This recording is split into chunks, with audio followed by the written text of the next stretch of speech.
there, I am Kate Shalotubian, a second-year education student major in English. At this moment, I am going to discuss the philosophies of education. As we all know, there are so many different ways to teach, varying on the circumstances to take into account and the philosophies to apply to each classroom. If you want to apply certain techniques, then you need to understand how they are effective to create that portion of your education philosophy. So this philosophy of education represents answer to question about the purpose of schooling, a teacher's role, and what should be taught and by what methods.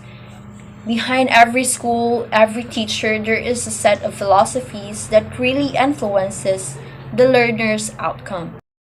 And now, without further ado, let's discuss what are these philosophies of education. So the first one is behaviorism. Behaviorists believe in the rewards and punishment as an approach to control the teaching environment due to their belief in the intrinsic nature of humans to react to external and internal stimuli. Hence, it is considered as a teacher-centered system, and the teachers ought to make the stimuli clear and interesting to capture and hold the students' attention. The second one is called constructivism. Active participation is the key to this teaching style.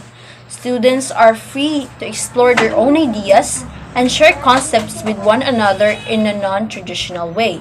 It is said that hands-on activity is the most effective way of learning and is considered as true learning. Therefore, the teacher acts as a facilitator and a provider of data and experiences, and the one who helps the students to build the scaffolding they need to maintain the information. The third one is essentialism. This philosophy contends to teach learners to acquire the basic knowledge, skills, and values. Classrooms are formal, teacher-centered, and students are passive learners. It put emphasis on academic content for the students to learn the basic skills, or what we call the fundamental arts, writing, arithmetic, and right conduct. Therefore, teachers are expected to be competent and role models of their students. The fourth one is existentialism. This educational method is based on the idea that the student should be presented with choices about the learning process and engage in all aspects of learning. Learning is self-directed, which allows for individual interest and abilities. The fifth one is called linguistic philosophy. Teachers teach the learners to communicate clearly and effectively, or the communication skills. Teachers are expected to create a classroom where the three ways of communication take place, namely the verbal, nonverbal, and paraverbal communication. In that manner, learners will develop the skills to send and receive message correctly. The sixth one is perennialism.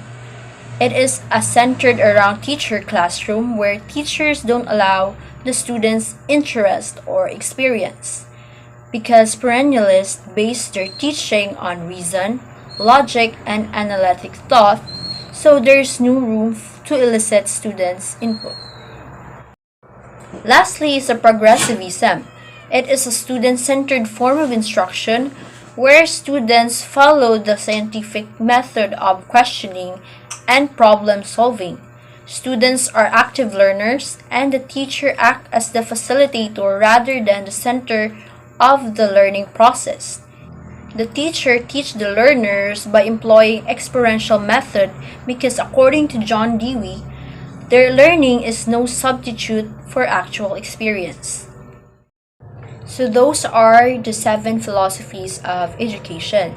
Indeed, teaching is the hardest job you can have.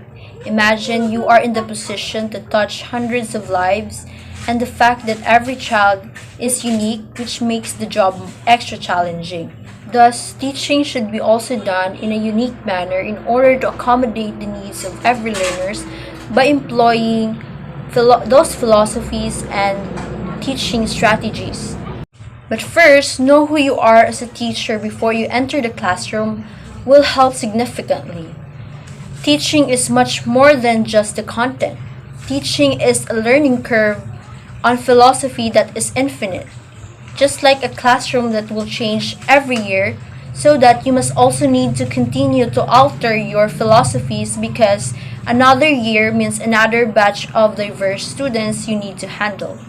By such, continue to evolve and refine your method of teaching because according to Thelma Robertson, your philosophy of education is what you believe about education and the way children learn most. And that would be all. Thank you.